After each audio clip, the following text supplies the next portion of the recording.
Have you ever told yourself, I'll start tomorrow? It's such a simple, innocent little promise, isn't it? For Arjun, it was his nightly mantra, but every night it was the same story. The blue light of his phone would paint the walls of his room, and the entire world seemed to be right there in his hand. Endless short videos, breaking headlines, messages from friends, and fascinating tidbits of information that vanished as quickly as they appeared. Arjun was an expert on everything happening out there, but he had no idea what was happening inside him. His old dreams, those brilliant ideas he once had, were now just forgotten drafts in a dusty notebook. His real talents, the things he was genuinely good at, were stored away like rusty tools in a shed, unused and neglected. Time, as it always does, marched on faithfully. His willpower? Not so much. Then one night, his grandfather came to visit. He was a calm man, known for his way of speaking profound truths with the gentle voice of a bedtime storyteller. He sat on the edge of Arjun's bed, looked at the phone in his hand, and said, I want to tell you about 3 travelers, 3 lanterns, and a storm. Perhaps you'll see a little of yourself in one of them. Arjun put his phone down. The travelers, his grandfather began, were walking at dusk through a valley. A place where, it was said, the wind could bend trees and the rain whispered secrets, but only to those who listened with patience. Before they began their journey, a guardian of the road handed each of them an identical lantern. This light, the guardian said, depends entirely on the fuel you choose.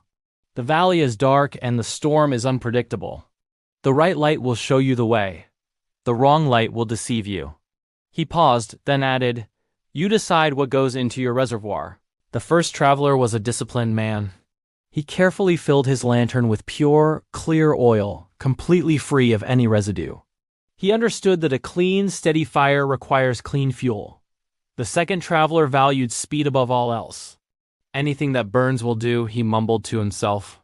He mixed a little good oil with sticky leftovers, scraps from the market, even a splash of water. No one will notice the difference, he thought.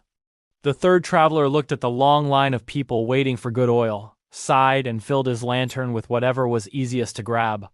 It was a cloudy liquid that smelled of cheap solvent, a shortcut. The important thing is to look full.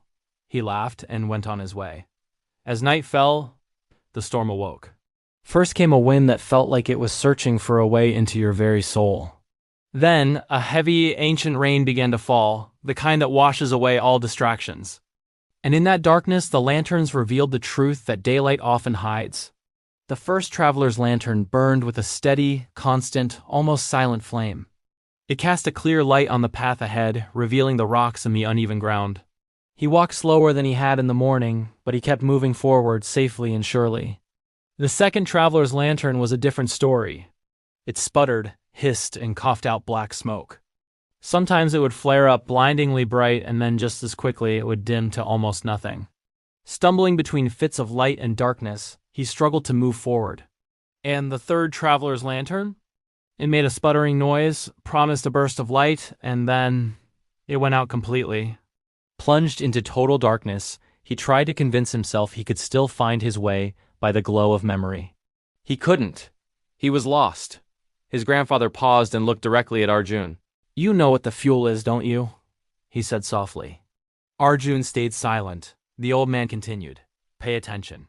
What you give your attention to is what lights or extinguishes your life. What you call just 5 more minutes on your phone. That's the same murky mix the second traveler poured into his lantern. It seems like a small thing, but it contaminates the flame. And the third traveler's anything goes attitude? That's what happens when you feed your mind with things that glitter on the surface, but leave you empty inside. June stared at his phone, now dark on his nightstand as if he were looking into a mirror. His grandfather then shared the second part of the story. As the storm grew more intense, he said, the 3 travelers found shelter in a narrow cave. The road guardian reappeared, seemingly out of nowhere, and told them, Until the dawn, each of you will live with the fire you have fed. The first traveler, with his steady flame, lit a small stove. He boiled water, prepared a simple meal, and rested comfortably. The second traveler wrestled with his unpredictable lantern. One moment, smoke was stinging his eyes. The next, a brief flash of light would fade back into frustrating darkness. He was cold, hungry, and exhausted. The third traveler sat alone in the chilling dark, trembling. He held a lantern that was heavy with promises but completely empty of light. "That's what happens to us, Arjun," his grandfather said, his voice full of warmth. "We carry heavy days that don't illuminate our path. We fill our schedules with things that don't feed our inner flame.